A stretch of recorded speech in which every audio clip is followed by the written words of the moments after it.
definisi atau katakan penjelasan yang disampaikan oleh Sang Buddha di banyak khotbah tentang jana. Ini baru jana pertama.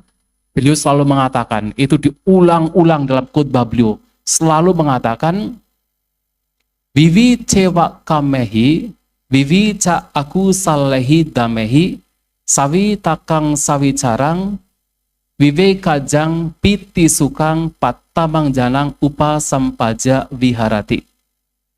Nah, ketika seseorang mencapai jana, orang demikian yang pertama akan terbebas dari berbagai macam bentuk pikiran, termasuk persepsi yang berkenaan dengan kesenangan indrawi. Dan yang kedua adalah bahkan orang demikian akan terbebas dari segala bentuk pikiran-pikiran yang tidak bermanfaat. Yang kemudian sebenarnya ini semua mengacu kepada bahwa orang yang mencapai jana, dalam kondisi jana, orang demikian ukurannya adalah sudah tidak ada 5 rintangan batin. Dan ketika itu terjadi, maka orang demikian juga akan mengalami yang disebut sebagai vive kajang piti sukang. Ada kegiuran piti, ada kebahagiaan yang itu muncul dari viveka. Nah, viveka kajang muncul dari viveka. Yang dimaksud dengan viveka adalah lengang atau bebas atau terasing dari berbagai macam pikiran-pikiran buruk, utamanya adalah 5 rintangan batin. Dan ini ada ukurannya. Yang mana dalam jana pertama memang masih ada vitaka dan wicara. Jadi masih ada bentuk pikiran. Dan juga ada bentuk pikiran yang mempertahankan, itu wicara. Ada bentuk pikiran yang membawa segala kondisi batin ke, terutama adalah objek meditasi, adalah vitaka. Dan ini mengacu kepada pikiran-pikiran yang berkenaan dengan nekama suka, nekama vitaka, atau berkenaan dengan meninggalkan kesenangan indrawi, dan kemudian juga ada bentuk pikiran yang mempertahankan kondisi demikian. Tetapi yang harus kita pahami di sini bahwa dalam jana 5 rintangan batin itu harus lenyap. Sehingga dalam proses seseorang membawa batinnya untuk mencapai jana, orang demikian harus berjuang. Berjuang untuk bagaimana melenyapkan 5 rintangan batin. Nah, apa 5 rintangan batin? Tadi di awal saya mengutip dari sabda Sang Buddha dalam Anguttara Nikaya, Cakkanipata, yang mana dikatakan mustahil bagi seseorang yang tidak meninggalkan 6 hal, ia bisa mencapai jana pertama.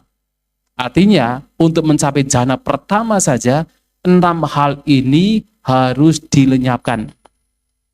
Dan dari 6 hal, 5 pertama ini disebut sebagai panca niwarana atau 5 rintangan batin. Yang pertama adalah kama canda atau berbagai macam keinginan untuk menikmati kesenangan indrawi. Dan ini penting sekali. Artinya seseorang dalam proses untuk membawa batinnya mencapai jana pertama harus bagaimana mengupayakan untuk tidak terseret terlena di dalam kesenangan indrawi. Dan itu sesuatu yang tidak mudah.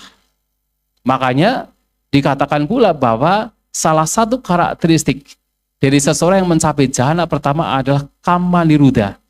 Berbagai macam kesenangan indrawi itu telah lenyap.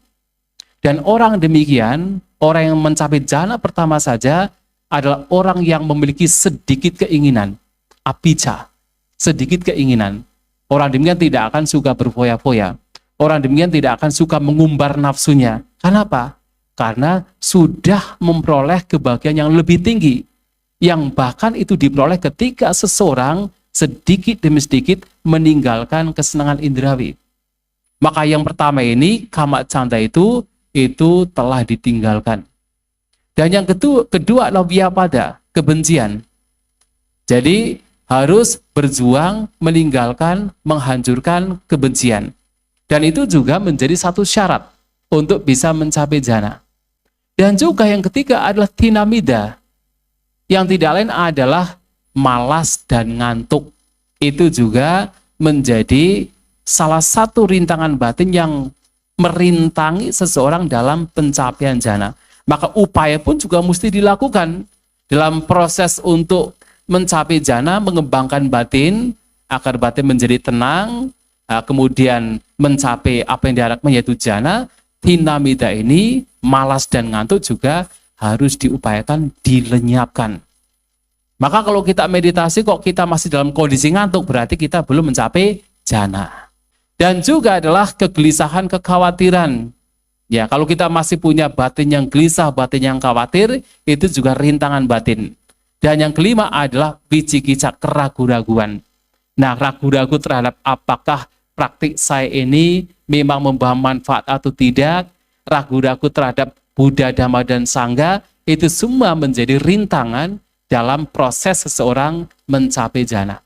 Maka ukuran dari seseorang mencapai jana adalah ketika 5 rintangan batin ini lenyap.